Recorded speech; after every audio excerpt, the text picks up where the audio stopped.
In our study of the Life Divine, we are reading the chapter titled Man and the Evolution. As a first step in this chapter, Sri Aurobindo described the process by which consciousness emerges out of matter, out of inconscience, and the struggle of that passage, the fact that at each step matter is literally dragging back the emerging consciousness, and in spite of that resistance, somehow we see the emergence of life and mind. Yet out of this, he says, mental man has still to evolve out of himself the fully conscious being, a divine manhood, or a spiritual and supramental supermanhood, which shall be the next product of the evolution. This is the picture we have before us of the work which is yet to be done in evolution. The difference is, all of the earlier evolution was done unconscious to us. We were not conscious participants. It was the struggle of nature or some power of nature pushing, compelling. But we are at a point of transition where we are conscious enough that we can participate and therefore actively accelerate the process. This evolutionary process itself, he describes as two layers or two different movements, double process. There is an outward visible physical evolution with birth as its machinery. With every birth in the species, there is a increase, growth of capacities, powers of consciousness. Primarily, the body form is kept by the heredity, and separate from this is an invisible inner process of the soul evolving through rebirth, taking steps through grades of form and consciousness, using the machinery of form to grow in consciousness. Now, these two he is going to describe, and then he is going to question the whole evolutionary process itself. Is it at all necessary? With the evidence that we have of all the things we have already accepted, can we not explain all this without the need for an evolution? And this discussion will go through several pages. The reason for the discussion is, as you will see, the logic of it is very compelling. And it, in fact, represents a certain truth which we have to accept. And that truth is primarily in the external form. That's why he has made this description of a double evolution, where in the external form, you realize that the individual is not so important. It is the race as a whole which evolves, or clusters, subgroups within the race, which evolve into specialized capacities and then again mingle to mix to create more diverse capacities. And the individual does not have much of a role. The role of the individual, if it had to come back, it would necessitate rebirth as a mechanism. Otherwise, one lifetime is too short to be able to make enough growth for the individual. By separating these two, he allows for a discussion now of the surface part of the evolutionary process, and then the inner part, which will be the individual consciousness, the soul evolving. And we will see how the two will rejoin, but still it will be the inner using the mechanism of the outer. And in the next chapter, which is titled The Evolution of the Spiritual Man, there will be the greater emphasis on this inner evolution.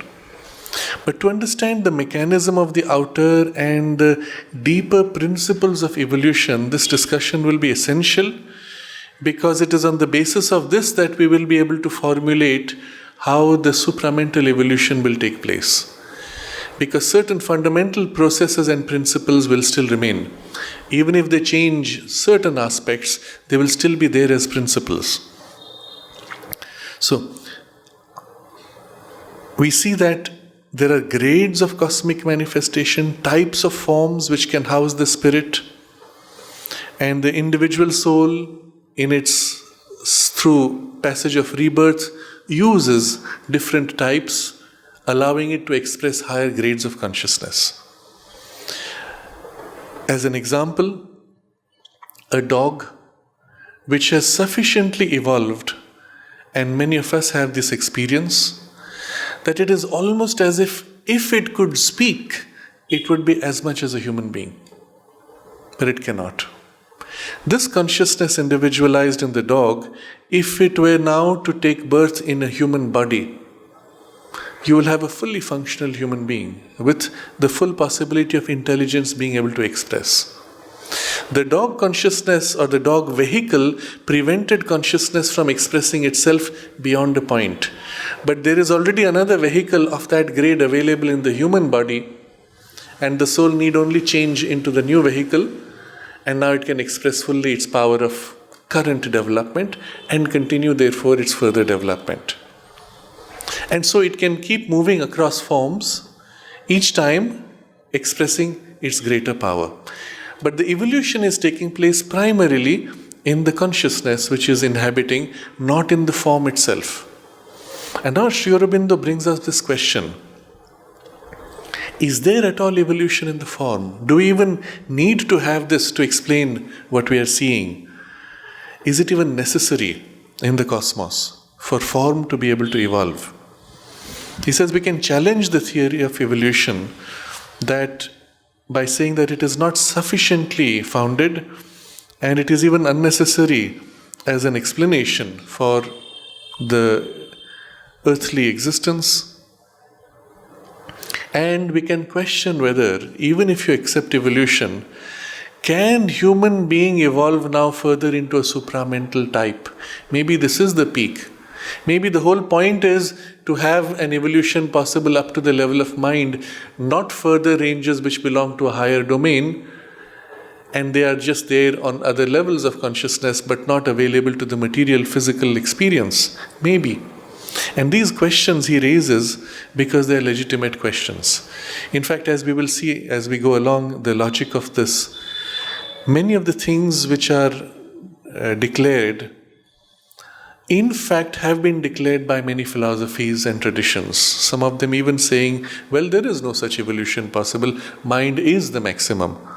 And so by raising all these questions, Sri Aurobindo answers them by going to the core principles within evolution, and then we understand why it is so and how it would represent in a further stage. So this is going to be extremely important, although it is a bit argumentative, but it will help us to understand through the argumentation. So we will, as we go through these few pages, in parts we will summarize, in parts we will elaborate on the words where he throws in important critical insights. So, another construction, neither teleological nor evolutionary, can be put on the workings of the spirit in the manifestation here. And it may be as well, before proceeding farther, to formulate succinctly the line of thinking which makes such a construction possible. So he is going to summarize this whole, but the summary will take several pages. Where there is neither evolution, meaning forms in a continuous process of change, nor the sense of a purpose, what he uses the word teleological, the sense of a purpose, the sense of a perfection, the sense of something towards which everything has to move, that also need not be there. And yet we can explain all that we have seen. And we still retain all the key principles so far developed in earlier chapters of the Life Divine, admitting that creation is a manifestation of the timeless eternal in a time eternity. So behind is a consciousness which is timeless, eternal. It pours itself out in an experience of time and space. This we accept. Admitting there are 7 grades of consciousness, which also has been dealt with such clarity of logic in earlier chapters that we cannot question. And the 7 grades of the 3 lower are physical, the vital or pranic, mental. In between, bridging the lower half and the upper half is the supramental, which knows the oneness of the upper and the multiplicity of the lower. And then in the upper, the Ananda, Chit and Sat. So 3 above, 3 below, as if in a reflection. The supermind in between, bridging the oneness and the multiplicity below. And you have 7 principles without which there could not be cosmos. And all this has been discussed before. So we admit there are 7 grades of consciousness. We admit also that material inconscience has been laid as a base for the re-ascent of the spirit, admitting even a rebirth as a fact. Still, a spiritual evolution of the individual being is not an inevitable consequence of any of these admissions. We can conceive of a world where you do not have a spiritual evolution of the individual. Yes, there can be a collective evolution. There can be consciousness that is, so to say, represented in so many levels. It is possible to take another view of the spiritual significance and inner process of terrestrial existence. If each thing created is a form of the manifest divine existence, each is divine in itself by the spiritual presence within it, whatever its appearance, its figure, or character in nature. In each form of manifestation, the divine takes the delight of existence, and there is no need of change or progress within it. So here is a description he places. The divine plays in each. In each there is the presence. In each the presence enjoys and experiences the delight. Do you need progress? Isn't the divine fulfilled in playing out all of these levels which are possible through many of the different forms, and perhaps other forms may appear, some may fade out. But the divine is having a complete experience of all the levels of creation. Whatever ordered display or hierarchy of actualized possibilities is necessitated by the nature of the infinite being. Necessitated, meaning you have to have a hierarchy, you have to have an order, because that is the nature of the infinite. And so if the infinite manifests, it has to manifest in an order, in a hierarchy, in a meaningful framework, not chaotic. Whatever necessity is there, he says, is sufficiently provided for by the numberless variations, the teeming multitude of forms, types of consciousness, natures that we see around us. So he has described here 3 things. In all the variations which you see, there are 3 things. The multitude of forms. You have the horse, you have the giraffe, you have the penguin, all kinds of variations. Anything you could think of, try to think of the most crazy form, and you'll find something in nature which is close enough approximation of it. It's very difficult to try to conceive of a form which is not already somehow captured by nature. You might still make up some, but then if you dig deep enough, you will find somewhere in the past that form existed, and now it has become extinct. But nature has played with it. So you have this multitude of forms. Within that, there are types of consciousness. There's a consciousness, for example, which is expressive of force. There's a consciousness which is expressive of fine skill. There's a consciousness which is expressive of freedom. There's a consciousness which is expressive of security and binding in limitation, moving slowly, gradually. Any kind of consciousness you can conceive of, there is a form which somehow represents it. And third, natures, types of nature that we see. And here it becomes more in the character of the form itself. In their behavior, we find very distinctive variations. The bird has a behavior, its nature is to be like this, and very different from the snake whose nature is to be like that. And if you think in these terms, every type of nature even exists. Within a form, sometimes there are variations of nature. The most obvious is, of course, in the human being, where the overall type does not have too much variation at a genetic level, but psychological variations are immense. Genetically, if you take the most divergent human racial subtypes, the actual variation of genes within that will be something like 0.1 or less percent. But the psychological variations are immense. Now, all of this makes for sufficiently rich vehicles to express the full spectrum of possibilities of the divine infinite being. Then, there is no teleological purpose in creation, and there cannot be, for all is there in the infinite. You do not need a purpose. Now we have to get to some perfection, some realization, some higher ultimate thing. It's all there already. The divine has nothing that he needs to gain or that he has not.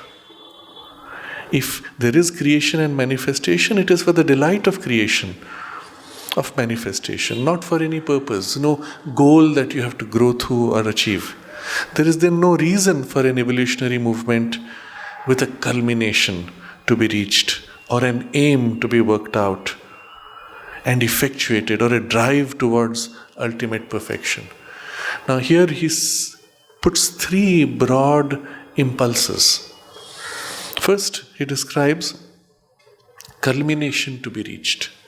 You will find somehow innate to our human thinking, to the way our mind is formed, we have the sense that we have to get to something, and reaching there we will be happy, we will be complete, we will have achieved and we can rest. That sense is somehow latent in the very way our mind is formed. If nothing else, it takes a more practical form.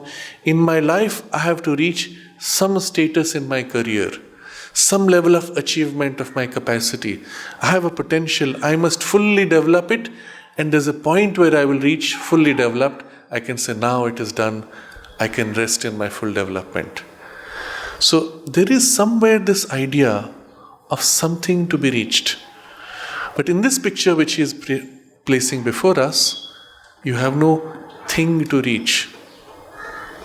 Even in the spiritual evolutionary concept, we speak of this supermind, superman, some state of consciousness or a new expression in form of that consciousness which should be reached. If you had come upon earth, let's say a few billion years ago, before the human type has emerged, you could have looked at the current then status of consciousness and species inhabiting the consciousness and said, well, this is enough. Why do you want something else? This is complete enough. So the same way we can look at the human place and maybe some higher, finer types of humanity, including the sage and the occasional odd, spiritual, more awakened, mystical human being, and say, well, that still covers the spectrum. You don't need a thing to reach. Culmination to be reached, or aim to be worked out. Now this is more subtle. The sense of making society perfect. We have an aim that we need to work out to make everybody happy. We feel somehow the need. It's not acceptable if some people are happy and other people have to suffer so that these people may be happy. Can we not organize society so that everybody can be happy, everybody can be fulfilled in whatever their unique way? And so there is somehow the sense of an aim that we need to work out, which will be a culmination in what we are here for. An aim to be worked out or effectuated, brought out. We have worked it out in our consciousness. Okay, we are all one spiritual family. But can we organize that truth in our practical living? or a drive towards ultimate perfection. This becomes even more abstract. We have within us the drive that there is some sense of perfection we can reach, but which is ultimate, which is beyond even the concept of my mind. And none of this becomes necessary in this frame that He has placed before us. But the sense of an ultimate perfection exceeds even our own imagination. The moment our mind conceives of a perfection, and we can conceive many kinds of perfection, we can say, but there is still something missing, it needs to go further. And we conceive of something more, it can go further. So the sense of an ultimate is always there behind. Now all of these three impulses which he has described are there within us because there is that deeper truth of our soul, of our spirit. Because we are already that somewhere, and therefore these impulses take this form. But if you look at the existing status of things, the way he has described it, that and this do not match. The gap is so great that we can look at the existing status and say, yes, but that is only a fantasy that you have. Maybe you have the urge, maybe you have the drive, but it's not practical. Look at the reality, and there's a gap. In fact, we see that the principles of creation are permanent and unchanging. Each type of being remains itself and does not try nor has any need to become other than itself. So now he is going to justify all this removal of all this higher drive of some ultimate perfection or aim or goal to be reached. He is going to justify, logically place the arguments for no need for evolution. Look at the reality. Every type is unchanging, remains what it is, doesn't feel the need to become other than itself, except perhaps the human being, by the way. But even that, in a few human beings who are a little off, they are not normal anyway. But if you look at a horse is not trying to become a zebra or a giraffe or an elephant. It is happy to be horse. A lion does not try to become horse or a rabbit. Each is fitted within the type, and within its type it plays at variations. So lion tries to be more lion. Horse tries to be more horse. So it remains itself, does not try or has any need to become other than. But the human being, at least a few of the crazy ones, they say, yes, but I'm so dissatisfied with this, there has to be something more, otherwise life has no meaning. And I want to be able to be that something more, and we feel that it's possible and within our reach. Still, we may tend to view that something more as only an exaggeration of the human capacity. Greater intelligence, greater power, greater love, greater harmony, greater skill, whatever form. Granting that some types of existence disappear and others come into being, it is because the consciousness force in the universe withdraws its life delight from those that perish and turns to create others for its pleasure. So we have seen that some forms have vanished, others have emerged. In fact, there's a very interesting pattern. Approximately every 60 million years, there is a massive extinction in which more than 80% of types of species vanish, and then again a new efflorescence of new types, species, both of plants and of animals. Every about 60 million years. The fossil evidence is clear enough. There is a sub-cycle of about 30 million years also, but not as sharp. We are already at one of those transition points, because the last was 60 million years ago when the dinosaur became extinct. And we are now seeing a massive extinction taking place where about 3% of species is becoming extinct. 2.5% of species is becoming extinct every year or two. And at this rate, within about 100 years, all the species will be extinct. Of course, before that, the life systems will collapse. And we are currently in an era of extinction. Just as there is this collapse, there could be something which also triggers a new efflorescence, but we don't know the mechanism for that. But why does this happen? And Sri Aurobindo gives you the insight here.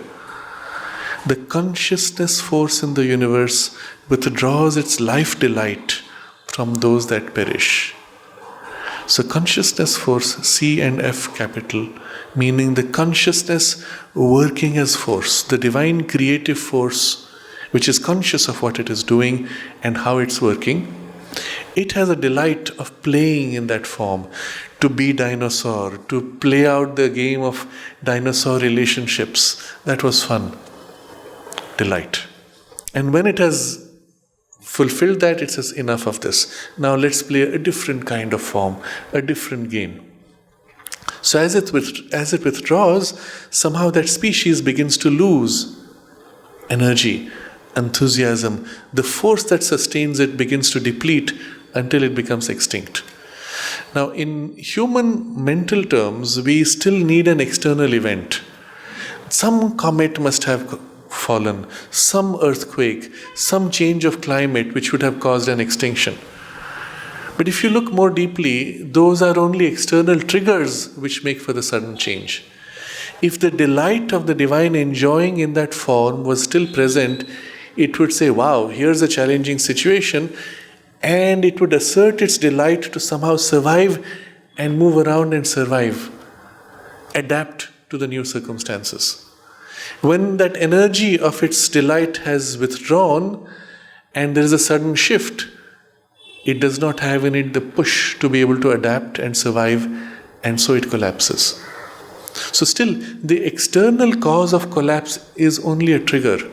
Well before that, the withdrawal had begun. Now, if you look at this in terms of human beings today, you will see this happening quite actively. Certain types of activity for the human mind, for the human body, which were cause of great delight for a particular period of a civilization's development, suddenly loses force, becomes uninteresting, and something else begins to take its place. If you look at the turn particularly recently of people, young children, taking great joy in playing with electronic devices. You cannot explain how a 2-year-old child is able to take a mobile phone or a tablet and learn to play with it in a very short time, more skillfully than the adult grandparent. You cannot explain it unless you recognize that the consciousness force in the children wants now to play with this. And it has already begun to withdraw from other things which were interesting in an earlier phase. And those things now are no more interesting for these children. One of the changes you see is in the mind of the younger, let's say teenagers,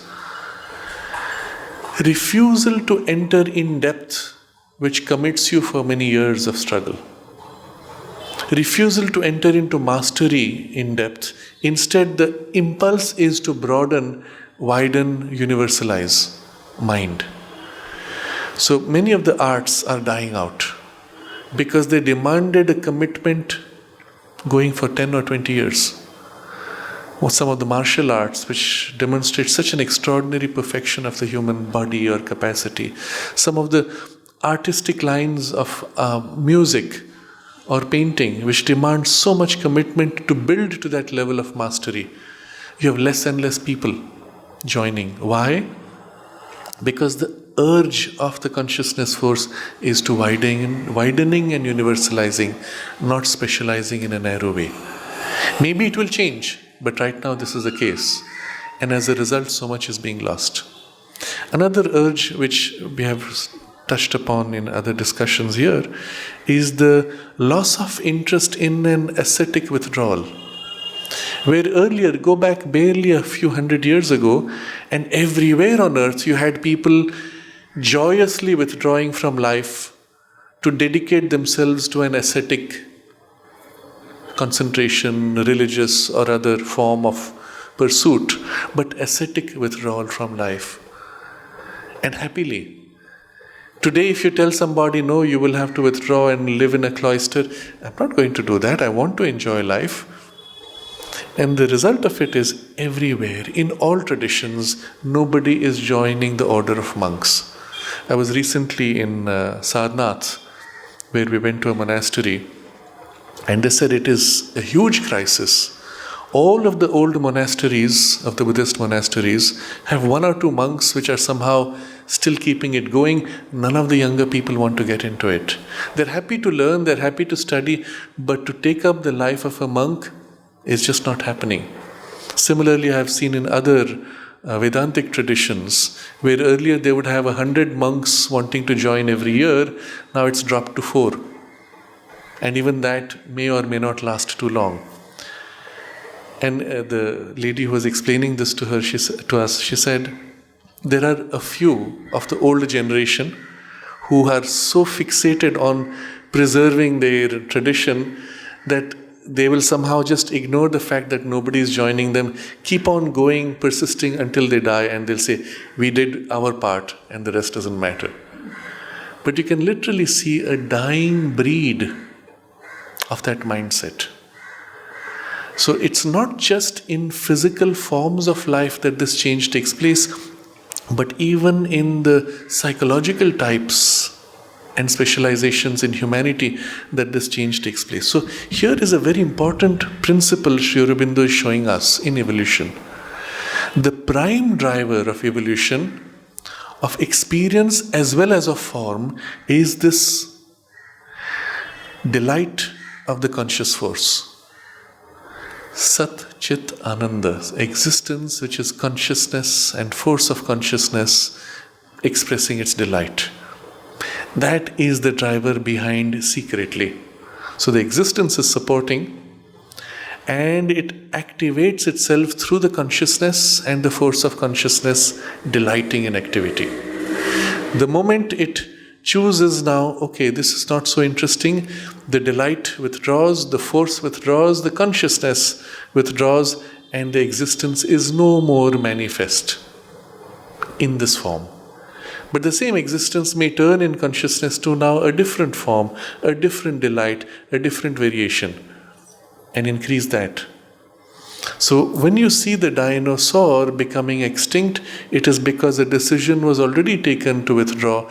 The rest is only external means of how it happened, faster or slower, it would still have happened. We see, for example, today, certain species, they have no reason to die out, but they're just dying out because the force behind is withdrawing. At the same time, the force says, but I want to experience this. And immediately an efflorescence of types and variations around that type bursts out. In the form of plants and flowers, you will see this happening, and it's already moving in a certain direction. Where possible, it may use the human mind to speed up the process. Through the human mind saying, can I make a flower that is blue or green, or a rose that is violet? And you tweak the genes. But what made the human mind take delight in this? The consciousness force working within the human being, using it as an instrument to accelerate other changes, which otherwise it would have had to do through a slower process. But at the same time, we do not think of other possibilities which we could also tweak with genes. Somehow they are not so interesting. So we have to look at the deeper cause behind. What is it going to do? And so if you really want to know what's going to happen next in evolution, you cannot explain it by purely external means. You can only explain or predict by recognizing the choice that is made by the consciousness force in its play of delight. Sri Aurobindo, in his writings on the ideal of human unity, he points to certain inflection transitions of history. There are transitions for which there is a clear cause. This happened and so the rest happened. And then there are transitions where there is no cause. Suddenly something emerges for no reason at all. And he says those are the ones which are most important. And unless you can explain those, you have not got to the true principle of social development or human unity. And this is the insight we have. There is a consciousness behind that chooses, enough of this play, now I have to move to that. And whoop, in a single generation, there's a radical turn of interest, focus, and an age is passed, a new age begun, and it's done. You will recall one of the messages that the mother gave, where she says words to this effect, that now once again nature is feeling in her this urge to take a great leap. And this is very interesting description, because the future of humanity is dependent on the urge that nature feels in herself. And once she feels the urge and she begins to move to it, human beings and human events will follow. And you do not need external causes. And that's what we are seeing today in a great leap of evolution. Effectively, it takes the form that people suddenly begin to conceive of what if. Suddenly they feel the urge to a little more, a little better, or enough of this little more, little better. I need a big change, a great leap. And that just comes up. So here is the key. Because the consciousness force in the universe withdraws its life delight from those that perish and turns to create others for its pleasure. Now, in that transition which took place 60 million years ago, we see something extraordinary. There were big ones and small ones for every species. The big ones vanished, only the small ones remained. Practically every type had a giant version and a smaller version. The few that remain are in the ocean, where you have the whale as well as the dolphin. But in the mammals, the big ones became extinct, the small ones stayed. It's as if nature had experimented with size, and now she said, enough of size, now let me focus on skill, rapidity, and so on. But she leaves a few examples. The elephant is still there, but you see numbers, very few. The mammoth is extinct. The same with plants. The giant plants which you have, well, human beings have cut them out, but still, what you have today are all midgets. And even the human intervention in plant is to make midget coconut trees, midget mango trees. Everything is growing towards smaller size. But each type of life, while it lasts, has its own pattern and remains faithful with whatever minor variations to that pattern. So the dolphin stayed dolphin and the whale stayed whale. I wanted to point to this other factor. There were also giant humans. There were really large human beings also which had developed, which, like the dinosaur, became extinct. And the evidence for that still survives. We do find occasionally these very large bones, and it is covered up for certain political and religious reasons. Many of these have survived even in human cultures. In South America, the evidence is still present of the Europeans, priests and missionaries who first went there, documenting bones of giants, including mummified bodies of giants. And these were Jesuit priests. In great detail, they sent back reports which are still available, barely 300 years ago, where one of the priests says he took his sword and inserted it in the mummified body of a giant. The eyeball was so big that the entire sword went into it. So an eyeball about this size. You can imagine the size of the head and the size of the body. Every culture in the world has stories of giants. And somehow many of them have stories also of giants being slain. In Indian subcontinent, we have Rama traveling all through the subcontinent, destroying the demonic beings, but also their types. And many of them are described as being very large. Some of them being so large that they could eat an entire cartload of food in a single meal. So you have to imagine how big that would be. But all of them were eliminated. And somehow it created the space for the emergence of the smaller, more nimble, more agile types. But while it lasts, each type, the giant enjoyed being giant, the midget enjoyed being midget. Within itself, it stays faithful with minor variation. It is bound to its own consciousness and cannot get away from it into other consciousness. Limited by its own nature, it cannot transgress these boundaries and pass into other nature. Now, this point is important, and we will see this will become a principle. At every step of consciousness, there are specialized types, but they stay stuck within the type with minor variations of that type. If the consciousness force of the infinite has manifested life after manifesting matter, and mind after manifesting life, it does not follow that it will proceed to manifest supermind as the next terrestrial creation. So if everything is bound within its own type, the human being also is bound within its own type, even if the variations are larger or there are many subtypes. What is to say that there is going to be a supermind as next terrestrial creation? Maybe in some spiritual world, not in the physical. For mind and supermind belong to quite different hemispheres. Mind to the lower status of the ignorance, supermind to the higher status of the divine knowledge. So the difference is so radical, you cannot explain it and say this has to happen. Now all of this you will see is going contrary to Sri Aurobindo's own earlier assertions. But he is placing this before us because logically this stands and for the evidence given. This world is a world of the ignorance and intended to be that way. If you accept that every species stays within its type, well, the ignorant mind has to stay within ignorant mind with more or less variation. And if there is to be a divine knowledge, well, it will have to be something out there, not as an evolutionary emergence from this. There need be no intention to bring down the powers of the higher hemisphere into the lower half of existence, or to manifest their concealed presence there. Now here the two things which should have made for a supramental evolution would be a higher power wanting to enter and shape matter to make it a fit vehicle for it. This would be one cause.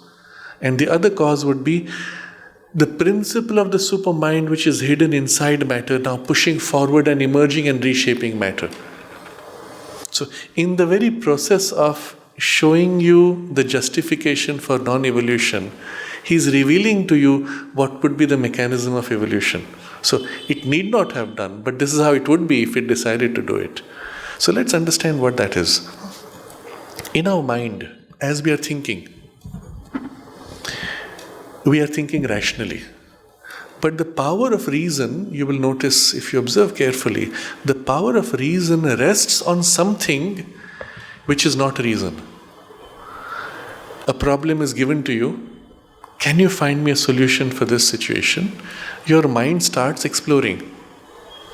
When it is exploring, it starts in a particular direction which it feels to be right or closer to the solution. It does not start by trying out every possibility, isn't it? If you do a Google search for a word, the computer engine at the back end has to search through every possible web page. And then it finds a match here, places that before you. But when you say, find a solution for this problem, you don't start by every possibility. You straight away narrow down to something which is more likely. What in your mind knows this is more likely? What in your mind was aware of all the possibilities and immediately was able to go, these are the most likely ones. If it knows these are the most likely ones, it knows the others are not likely ones.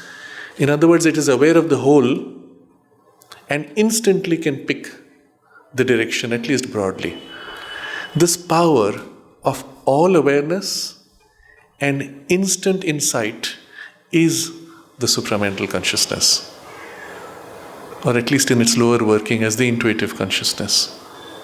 Next, as you work to solve the problem, someone says, hey, we have a deadline, we have to do this within the next 2 hours or 2 days. I'm very close. I just need another hour or so to solve it. How do you know? You don't know the solution. And yet you feel you're close to it. You can even estimate how much time you would take to do it. So something inside you actually knows your solution as well as how far you are from it and the time it will need in your path to reach it. And that's not your intellect. That's the underlying power of supermind supporting, which already knows the solution and the path to it. When finally you get the solution, you say, now I've got it. How do you know you got it? How do you know there is not another solution? How do you know your solution is complete? The recognition that this is a solution which is valid comes from some part which knows what is the solution already. That's when you know you have reached it. So in all processes of the intellect, there is an underlying secret working of complete knowledge of supermind. If it was not there, your faculty of reason would not function. If you look at a computer, when it has found a solution, it does not know it has found it. It has to match the solution with the terms by which it would recognize a solution. It has to keep going back and forth. Does it match? Does it match? This matches because it's identical. Are there more? I don't know. I have to keep looking. So that's not how your mind is working. And if there is this secret supermind supporting the functioning of reason, then at some point the secret supermind can start nudging the reasoning power and start asserting itself directly. As I turn to find a solution, the secret supermind can push the mind and say, here it is. And when it does that, I call it intuition. If more and more it starts asserting itself, it comes forward, it begins to fill mind and transform from within and replace mind by bringing its light, its power of consciousness, of direct knowledge. And there you have a supramentalized mind. So it's either from the secret hidden supermind supporting emerging, or from above a revealed power of the higher consciousness pushing its way into the mind, bringing its light and rapidly lifting its functioning into its own terms until it replaces completely by its direct functioning. And my mind has been lifted up into supramental awareness. So these are the two mechanisms of transformation, exactly the same processes which were present in the transition from matter to life and life to mind. There was a hidden mind behind life process. There was mind above life process, either a push from above or a pull from above, and then an emergence from within, assisting a transmutation from within, and the two eventually joining, which make for the emergence of the new consciousness. But in this picture, there is no need for any of these, he says. For, if they are at all existent here, it is an occult, incommunicable immanence, and only to maintain the creation, not to perfect it. So maybe the whole goal of this creation is for the supermind to remain always behind, supporting, to maintain it. But it doesn't need to come out. And we can accept that also as a possibility. Man is the summit of this ignorant creation. He has reached the utmost consciousness and knowledge of which it is capable. If he tries to go farther, it will only revolve in larger cycles of his own mentality. So what is the possibility if we accept that a type has to remain within its own boundaries of nature? Mind can still grow. But growing farther means you have larger circles, a wider realm of minds working. Increasingly, you will have people who are prodigies, geniuses, who have mastered many fields of knowledge, are able to express many different powers of consciousness, only wider, but not fundamentally shifting out of ignorance into divine knowledge. For that is the curve of his existence here. A finite circling which carries the mind in its revolutions and returns always to the point from which it started. There are traditions even today existent which speak of the whole of evolution as being nothing but a cyclic repetition. Time itself is as if circular. We grow to become purer in consciousness, but we come back and go through the same cycle again and again. All the souls gather, and all the souls again move out and again gather, and all we do is through it all become purer as human beings. That's all. Mind cannot go outside its own cycle. All idea of a straight line of movement or a progress reaching infinitely upward or sideways into the infinite is a delusion. One could say this. Because there is nothing out there to tell us that this has to happen. If the soul of man is to go beyond humanity, to reach either a supramental or a still higher status, it must pass out of this cosmic existence either to a plane or a world of bliss and knowledge, or into the unmanifest, eternal and infinite. So some higher plane or in some withdrawal, and that's all. It is true that science now affirms an evolutionary terrestrial existence. But if the facts with which science deals are reliable, the generalizations it hazards are short-lived. So while science says there's evolution, look at the facts. And then science has made generalizations. If you question them, they don't last. They don't survive scrutiny. So he explains how it builds up theories for a few centuries, drops them, makes other theories and drops them. And if this is true of physical science, it is even more true of psychological science. And there you have many schools of psychology often contradicting each other. And so there's far greater instability, he says. It passes from one theory to another and conflicting theories. No firm metaphysical building can be erected upon these shifting quicksands. Heredity, upon which science builds its concept of life evolution, is certainly a power, a machinery, for keeping a type of species in unchanged being. The demonstration that it is also an instrument for persistent and progressive variation is very questionable. So he says even the science, the way we look at heredity is, here's a machinery, and that's how the type is retained. But to say that by heredity the type changes, that is questionable. In fact, there is no evidence for it. The heredity variations may allow for variations of the type, but there's nothing in it which allows for a radical shift in one go. It is a conservative tendency, heredity, not evolutionary, he says. All the facts show that a type can vary within its own specification of nature, but there is nothing to show that it can go beyond it. And this is all physical science. It has not yet been really established that ape kind developed into man. Now this is a fact Sri Aurobindo states 100 years ago. In the last 100 years, there has been no improvement in this reality. We have still not found evidence that ape kind developed into man. What we have found is interesting, he says. For it would rather seem that a type resembling the ape, but always characteristic of itself and not of apehood, developed within its own tendencies of nature and became what we know as man, the present human being. So the evidence is like this. There was a certain type. It developed within its type to what we have as the human. But it was never ape. It was already of a different type. And we find today evidence of many other types, even within the human. But they all grew within their type, became extinct, but they didn't become the human. You have the Cro-Magnon, and there is the Neanderthal, and there's another one recently found, they gave to it another name. They coexisted, interestingly. The archaeological evidence is that Neanderthal and the Homo sapiens, often found in the same boundary, they seem to be almost friends. Imagine what that would mean. We have the human type and then we have a subhuman type, but not ape again. And they would be together.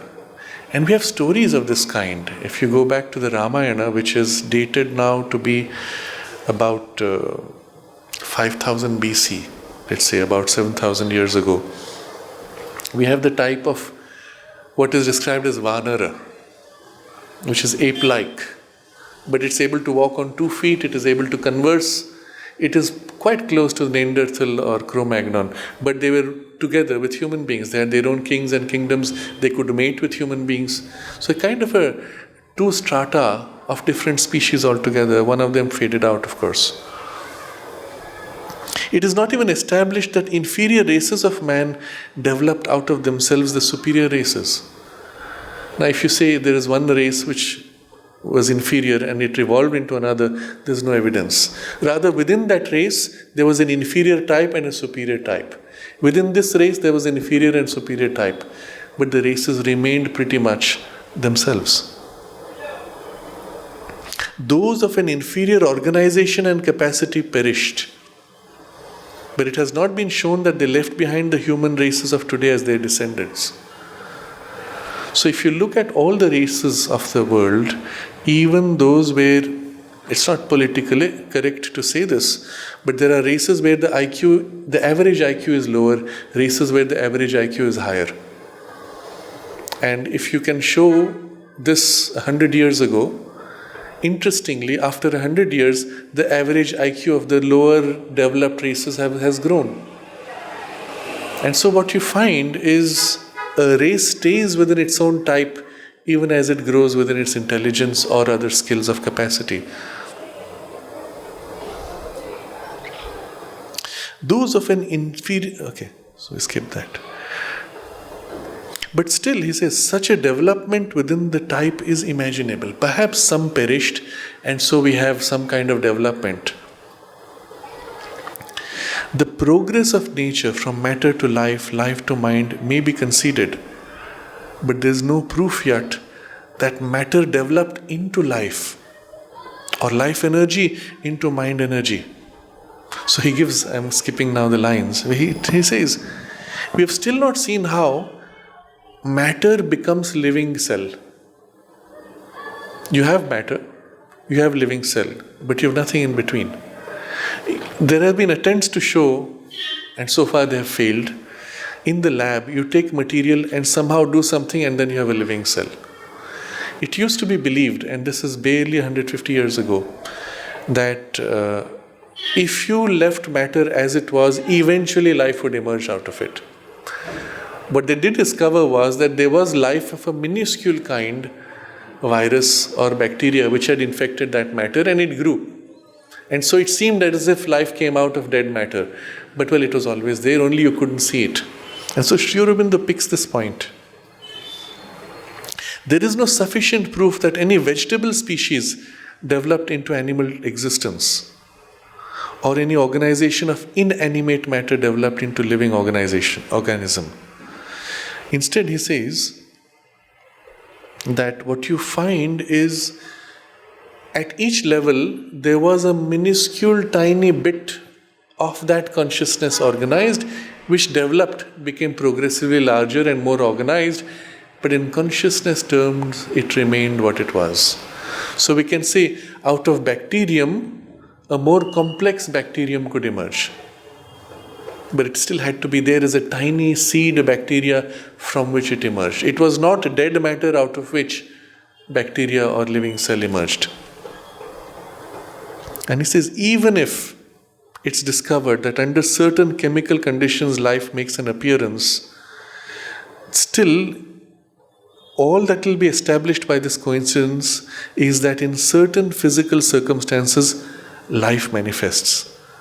But not that the chemicals are constituents of life. It's not that out of those chemicals life emerged. That would be evolution. It's rather you put together the chemicals and now life can come in. But the chemicals remained chemicals. Life process is separate, only using the chemicals. Here, as elsewhere, each grade of being exists in itself and by itself, even in the chemicals, even in plant life, even in animal life. Is manifested according to its own character, by its own proper energy, and the gradation above or below it are not origins and resultants sequences, but only degrees in the continuous scale of earth nature. All we can say is earth nature has all these levels, but each level is and remains bound to its type. Now, at this point, you can see how compelling Sri Aurobindo's logic is, so much so that you will say, maybe that is so true. Maybe there is no such thing as evolution. Later, he will show you the linking point. What it will show us, though, is that although there is a linking point, the linking point is an exception. It's as if an urge, a push of the inhabiting consciousness is somehow able to break through life and make a leap, and then it falls back, and you have two separate types. But you do not have this continuous movement of something evolving, obviously. The evolution is driven by not the type, but by something else intervening inside the type and pushing it. If it be asked, how then did all these various gradations and types of being come into existence? It can be answered that fundamentally they are manifested in matter by the consciousness force in it, by the power of the real idea building its own significant forms and types for the indwelling spirit's cosmic existence. So the answer, how did these types come? Well, there is this push of the cosmic spirit, and it has we have developed the concept of real idea, that is a seed idea which holds the full possibility of that type, has the energy and knowledge to take up matter and mold it to create and express itself. The practical or physical method might vary considerably in different grades or stages, although a basic similarity of line may be visible. The creative power might use not one but many processes or set many processes to act together. So here's the mechanism of evolution, Sri Aurobindo says. It's not that there's just one fixed way to do it. The creative power says, all right, let me do it. And then it takes what is available and uses it. And if nothing is available, it can imprint a new capacity, a new power to shape it. Now this includes even the possibility, which is not explicitly stated here, even the possibility of materializing. That there are beings which are of a grade which are subtle, they become more and more densified in energy and consciousness and form until they acquire a gradation close enough to matter, where they would then be semi-solid beings until they fully solidify. Now, in fact, if you read the theosophical literature, this is how they describe the appearance of human beings on earth. While there was the ape, the human beings existed at the same time during a certain earlier cycle, but in a semi-materialized body. And then in the descending part of that cycle, they became more and more materialized and became the human species. Now, it would make a lot of sense. It would explain how a completely radically new type can appear. There is even an example given today by modern science. In its genetic exploration, it comes to the conclusion that the octopus does not belong to conventional earthly evolution. There's nothing in other evolutionary types which would explain the emergence of the octopus, and it is even suggested by this that the octopus may represent a different line of evolution from another planetary system which got seeded on Earth. But this is the evidence of it, because it is so different in its working and composition. But well, you need not go to another planet. All you need to do is go up a few degrees of consciousness into the vital and mental worlds, where all these and much more rich and complex species exist. One of them, incidentally, is the unicorn. You have pictures of unicorns you have seen in fairy tales, textbooks for children. Interestingly, we only give it to children, we don't give it to adults. But all those stories which involve the unicorn declare them as a very rare animal with amazing powers. It had already become rare by that time. Maybe it was there more commonly and became rare, or it was never a physical creature. It always belonged to a subtle physical domain and could materialize partially under certain circumstances, and therefore its mythical character or its magical powers also that it could give things, it had a power to do things which otherwise physical beings could not do. And visible more to the pure of heart or pure of mind who could perceive beyond the veil of physical matter. So not everyone could see it, not everyone could enter in relation with it. It may not be comfortable with everybody if they were not pure enough. And therefore the difficulty in finding it or building a relationship of trust with it. Now if you look at this possibility, suddenly the mechanism of evolution becomes so much simpler. Because as you go higher up in the scales of consciousness, your mind can shape matter.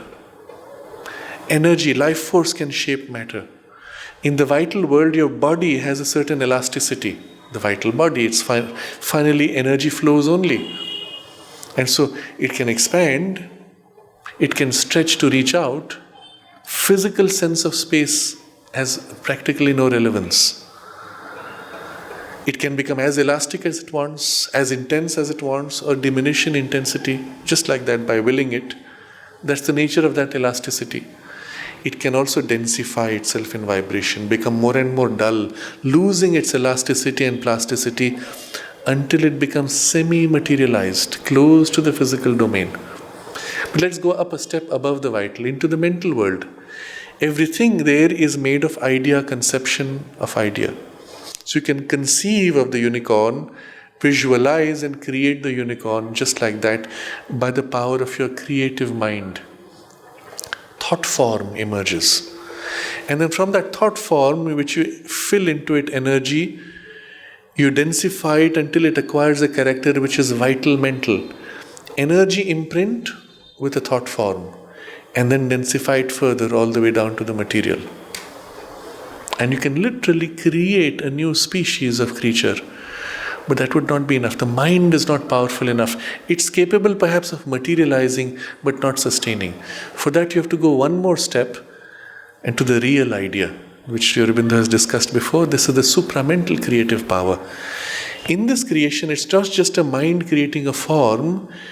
It is, in its very power of conception, consciousness taking form, substance, energy, but also knowing within its form how it must be, how it must respond to its circumstances. When it faces this kind of challenge, what is its relationship with it?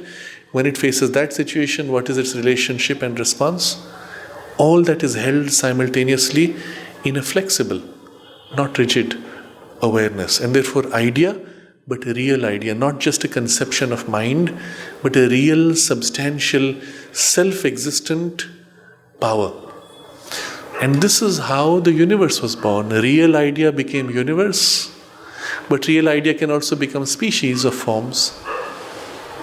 So let's say, before the horse first appeared on earth, the real idea of horse existed, took form and organized itself in the domain of mind or the vital world, depending, it could go straight to the vital or subtle physical worlds. And then from there, by the delight of the consciousness force saying, densify. It's more fun to densify. It acquired a character which was dense enough to become physical horse. And given enough time, you would find the species thus becoming more and more tangible. Even today, we have some examples of beings like the mythical unicorn. You have the mythical abominable snowman, Yeti, or the Bigfoot in the Northern American regions. But equivalents of this kind are still seen and described by a few people, but never photographed. They leave footprints, but they've never been captured. They can somehow not be found. Perhaps they are on the borderline of the subtle physical, moving in and out. And so when they are more in the physical, they may leave footprints. Once they drift into the subtle physical, they are again invisible. So it might be happening that even now some species are being projected, and after a while they are there. It has always fascinated me that there's a particular fish called the coelacanth, spelled C-O-E-L. Coelacanth, whose bones were found in the same strata as the extinct dinosaurs. But it had something peculiar. It had fins which had bones in them, which suggested the formation of possibly feet or hands. Until then, there was no transition seen between fish and land animal. And you're looking for it, just as you're looking for a transition from ape to human, no evidence. You must have some bone evidence if that transition took place. And there must be a rich enough evidence because there's such a rich variety of fish as well as animal types with 4 legs. They found none. Until this fish was found. I said, here is the evidence. It has this bone structure, which must be hands and feet. Because we have only partial bone structures, but we don't have the rest. So it must be. That's all we had. But that would have explained evolutionary transition and proved even this evolution. And then suddenly, mysteriously, within a few decades of this declaration, we find living coelacanths in the ocean. How amazing is that? The one thing which humanity said, here's the evidence, nature said, here I will throw you one living species of the fish. They found it off the coast of Africa. And in the living example, you could see they were not hands, they were not fish, they were not feet, they were regular fins. And suddenly the theory was blown. We still don't have the link. So then they said, where did the coelacanth come from? And so pursuing it, they discovered a very small number used to be caught occasionally off the coast of Madagascar or somewhere in that region. And it was mating in the region of Andaman Islands and would go back deep undersea. Now, what is the likelihood that the very one species you find which bridges interspecies gap was extinct 60 million years ago is suddenly discovered to be alive in the ocean to prove or disprove your theory? It's almost as if somewhere nature said, well, it's not so easy. And she brings it up to us. So to me, it makes the suggestion, perhaps, that nature has the power to materialize the species as necessary. And it doesn't need us. She is well able to do it by herself, and she can do that occasionally. We also find strange new species appearing as if out of nowhere in many of the rainforests. Where people have gone exploring a few decades, they say, now we have mapped all the species of plants and birds and other animals. And then someone goes recently and says, we just discovered a whole new species which was never discovered before. Was it so easily ignored earlier, or did it appear in between? We don't really know. So it could be as we are experiencing an extinction cycle, there's also the reappearance of new species taking place subtly in these remote regions, and perhaps nature will seed in a more direct way. Perhaps we'll use human intervention. We don't know the method.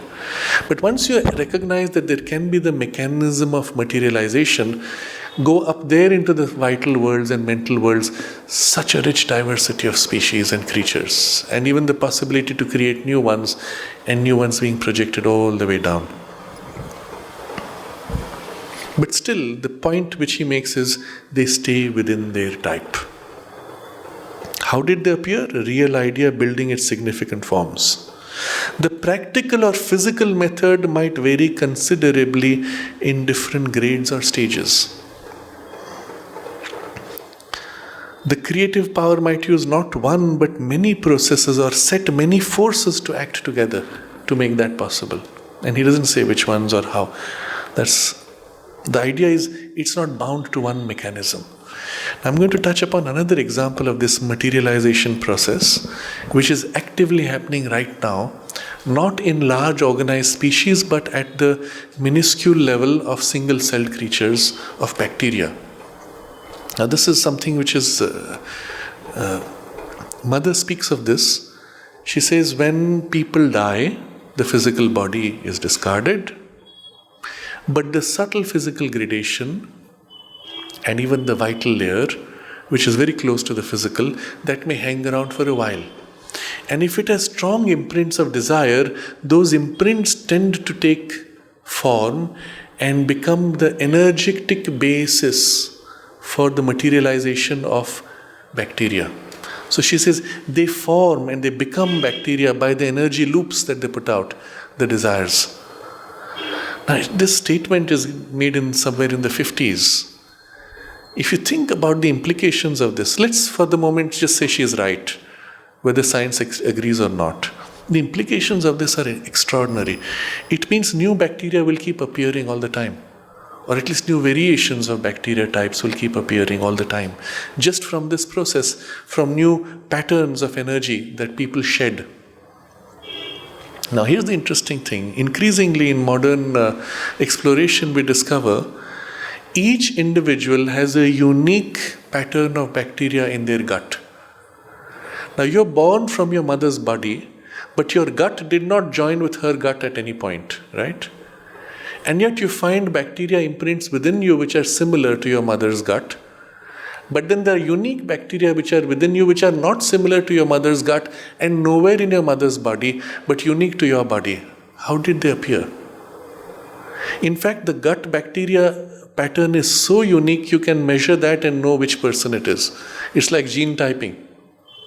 Now the only explanation for this, if you look at the mother's description, is our emotional states, our desire imprints of energies at a very dense material level are what become the gut bacteria.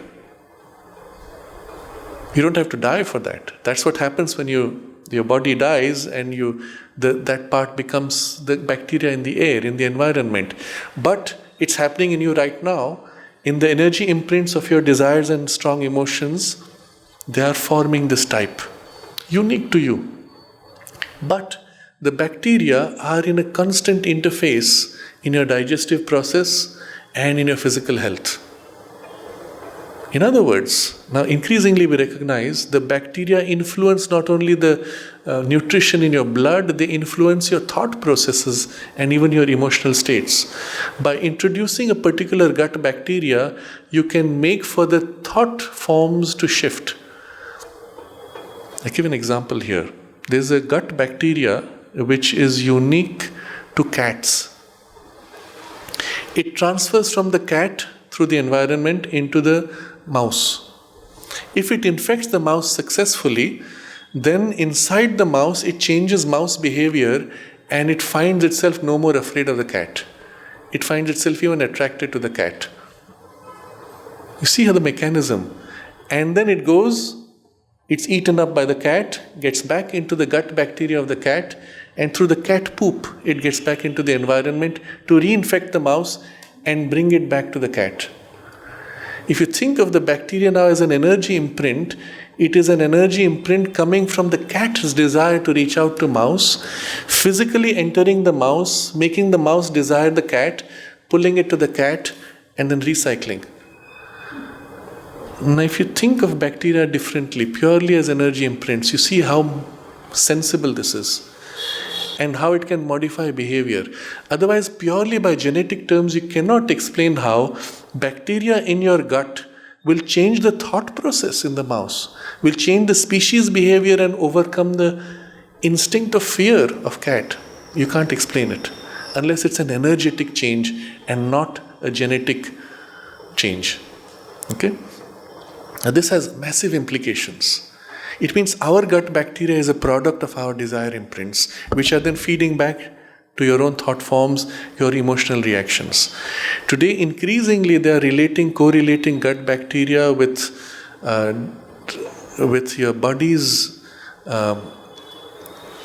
tendency to put on fat or not put on fat, epileptic fits, thought formations, even psychiatric conditions have been tied to gut bacteria. You remove the gut bacteria and the psychiatric condition changes. This correlation is again unexplainable unless you recognize bacteria not primarily biological but as energy imprints. And the infection of an energy entering you, modifying your thought, or even troubling you from within as an energy bundle formation, a case of mild possession, we will say, by an energy bundle, rooting itself in the bacteria base of form. That is how you would be able to understand it more deeply. If you accept this, okay, one more point. Again, recent research shows all of us carry an environment of bacteria which is unique to our type. I spoke of guts, that's still inside the body. But around your body is an environment of bacteria which is also unique to you, measurable and as specific as gene typing. How does it get out from your skin to form an environment? Doesn't make sense. And you're moving all the time. Just now the fan spinning is blowing all the air away. And yet the environing bacteria is pretty much the same. How do you explain that? You cannot explain it unless you recognize bacteria is crystallization of my aura, energy, emotion, thought patterns. Now you recognize if bacteria are crystallization of your thoughts and emotions, what are the possibilities for the rest to evolve out of it? So this idea of something materializing from a subtler grade is not so far out. It's happening right now within us, around us. And it goes both ways. Our thoughts, emotions materialize the bacteria types, and the bacteria type feed back to compel the same thought, emotional patterns within us. So I've taken this as an example because otherwise in current research they just make this observation, they don't explain it. It's unexplainable. But when you look from this deeper angle, it's not only explainable, it makes eminent sense. If the cat and mouse can have this bacteria pulling it, what about human beings? We speak of pheromones, but that's only one small part of the energetic influences which go out there. You know what are pheromones? They are smells which the human body puts out, which change the behavior of people around you. Interestingly, by its very definition, a pheromone cannot be smelt. It's more like molecules which go out, and when they are breathed in, your brain, behavior, thought, emotion change. Suddenly you like the person or you don't like, you're attracted to the person or you're repelled. It changes your behavior energetically. And you can't explain this unless you recognize pheromone is nothing but the physical representation of energy. Patterns of energy, which reach out constantly, interchange constantly, attract, repel, and have affinities or contraries of affinities. So what I'm describing here, the reason I'm going into this is to show you there's already so much happening within and around us which involves physical representation of energy bundles. And there's this constant interchange taking place. So why not something more sophisticated? Why not the bacteria now grows to become more complex of that grade of consciousness of energy, thought, emotion, and grow eventually to become a type of its own more complex? Not a big stretch. Real idea, building its own significant forms. The physical methods vary. Creative power may use many processes. It doesn't need one process. In matter, the process is a creation of infinitesimals charged with an immense energy. Their association by design and number, the manifestation of larger infinitesimals on that primary basis. The grouping and association of these together to found the appearance of sensible objects, earth, water, minerals, metals, the whole material kingdom. Straight away he is giving you the mechanism in matter. What happened? First you had infinitesimals which were created, charged with immense energy. So what's an electron? Infinitesimal. Created how? Well, it just came. We don't know how. Okay, you go down to subatomic particles, muons, which are unstable. But you have other kinds of leptons and all kinds of names. They give you a zoo of 300 particles, all unstable. But they start with huge energy in a tiny spot. Then they associate, join by design and number. An atomic structure is created. Protons, electrons in certain relation to each other. Grouping of larger infinitesimals on that basis. And you see the enormous energy which is held in the atoms. Then the grouping and association of these to found appearance of sensible objects. When many atoms combine, you have molecules which create all the minerals, metals, earth, water, and the whole material kingdom. All molecules are basis for that. So what do you see here? Infinitesimal combining to form stable groups, then those groups combining to create this type. At the beginning, the infinitesimal has huge energy. By the time it has become the stable type, that energy is now as if hidden inside. So you can take a blade of grass and burn it. You will not have an atomic explosion. Interesting. You are only changing the superficial grouping. But if you went back all the way and broke the atom, you would have the atomic explosion and release. So what's the pattern he's teaching you here of mechanism of materialization? Okay? Tiny bits with huge energy combining to create stable forms with less energy expressed, all energy bound and hidden. Then these stable forms with lower energy combining to create the larger macroscopic forms where you have practically no appearance of energy. It's content, stable, still. At best you burn, gives off a little bit of heat. That's it. Now this is at the mineral level. In life also, the consciousness force begins with infinitesimal forms of vegetable life and infinitesimal animalcules, not molecules, animalcules. Sri Aurobindo is making a new word. But you see the idea.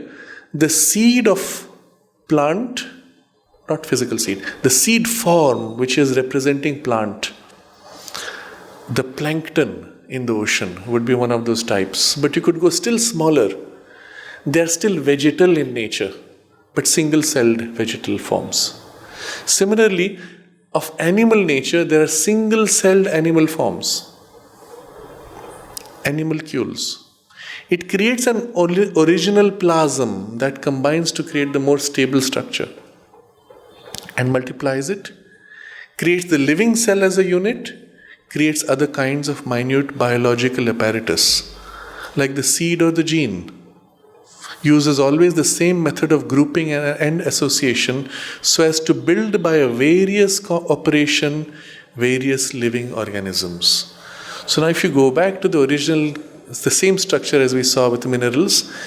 These tiny things which have the energy and huge energy combining to create something very more complex, which is the plasm, and then its combinations and variation of its combinations making for everything else.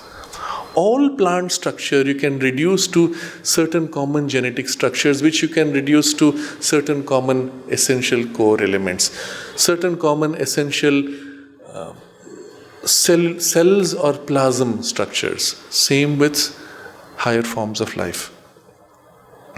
And then variety. But same method, different variation.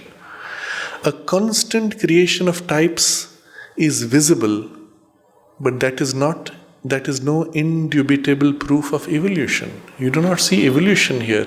You only see different types formed by this. So I take the genetics of a rabbit, I make a major change in it, and I have a completely different creature. Maybe it has similarities to rabbit, but other than the similarities in its species and as a behavior, it's completely different. You have not seen evolution. You've just seen a restructuring of the arrangements. That's all. A constant creation of types is visible, but that is no indubitable proof of evolution. The types are sometimes distant from each other, sometimes closely similar, sometimes identical in basis but different in detail.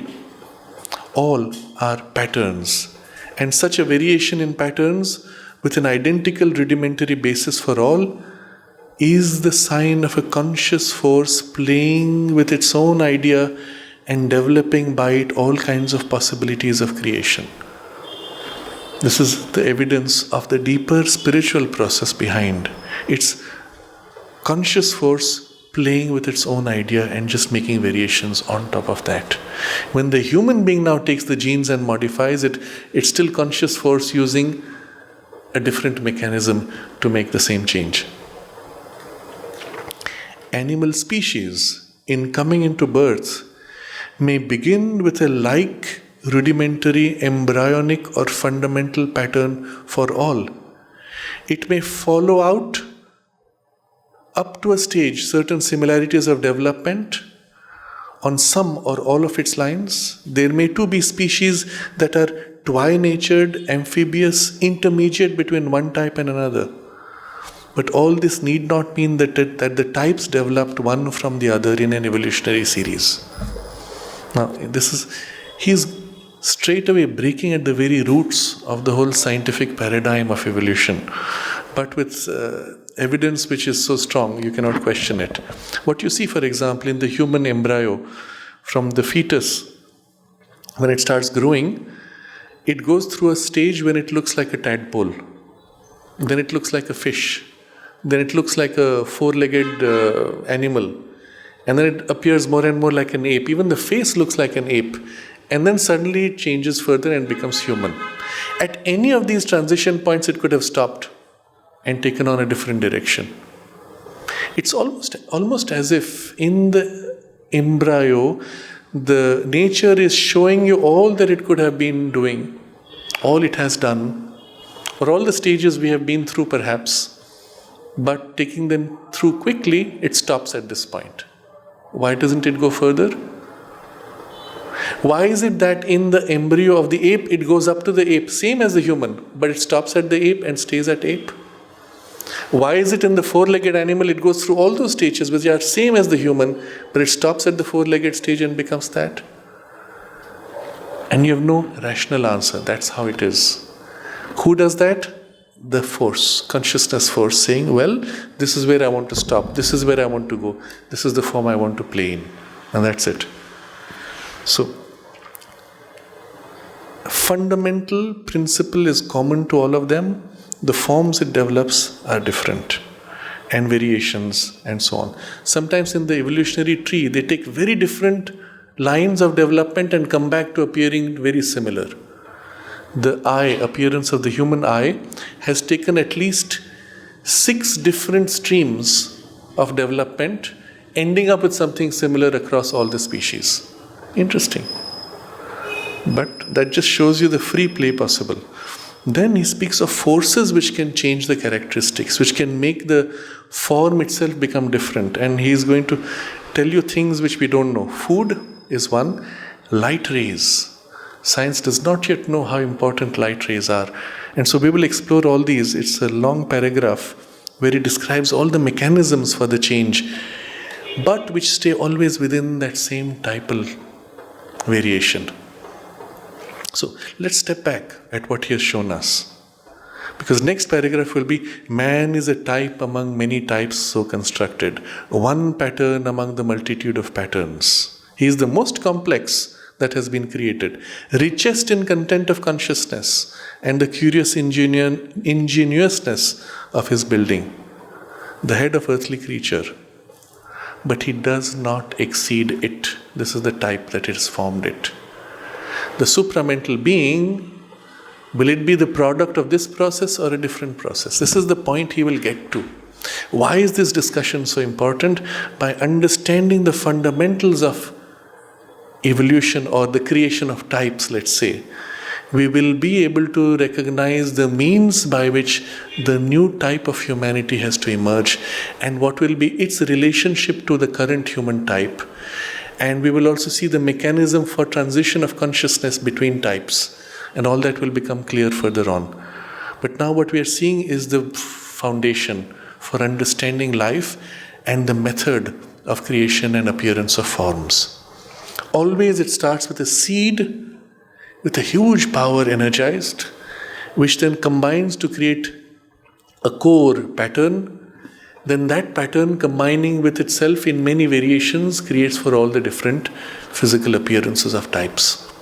This is true not only at the level of metals, it is true at the level of plants, it is true at the level of conscious life forms. Within that, the complexity makes for specific projections of consciousness or even a higher grade of expression of consciousness. But that's about all. What are the things which make for these variations and methods used? We will see a little later. And then the mechanism of natural selection or some subconscious impulse or even some higher consciousness working behind the scenes, all of these he will describe, which make for all these variations of psychological content. So when you look at the earth across a span of a few thousand years, At a time when you could not have people moving around easily between cultures and nations, each culture developed a special imprint of psychological interest or type or creativity, and with it a biological variation. And what made for that choice, what made for those variations, all that machinery he will describe in the rest of this paragraph, which we will take up next Sunday. So here we have a very deep understanding of what's happening. With it, the insight into how far this can go. And with that, perhaps the key to what is necessary for the next step. And still the question is left open, is there evolution or not? Because all this still exists, and you can have the full rich play of all levels of consciousness. But what is evolution? What makes evolution itself move like this and change from one type to another? And this will go to the heart where, having understood this, you can look anywhere in the universe, any planet, any galaxy, and you will be able to understand the evolutionary principles working there, because this is universal, across space, across time. And this is one of the special features of Sri Aurobindo's writings. He never stops with a superficial appearance. He goes all the way to the foundations of things and builds the whole understanding of a reality from that foundation. And inevitably that foundation is spiritual. It is the consciousness and the power of consciousness working. But what are the secrets of that power of consciousness? How does she work? He reveals to us. So when you go into that domain, it becomes what we call occult science. Because there it is the working of consciousness and energy. But then on the surface, it becomes physical science. And he bridges the two actually. When we understand this, having understood this, you can actually intervene on the physical level, as science is already doing. But you could go deeper and intervene at that life principle level, and you will have an occult mechanism for intervention. Or you could go all the way to the core, which is spiritual, the consciousness force, and you'll have a spiritual power of intervention. And if we are to make that radical leap of consciousness that the supramental consciousness represents, it will have to be from that foundation outward. Whether it will use this mechanism or not is a question to be seen. But once you have the core, it does not matter what machinery you use, because you can use any kind of means to actualize what the core is able to do. So this is to understand why this chapter is so important. We can meditate on this for a few minutes and we'll continue next Sunday.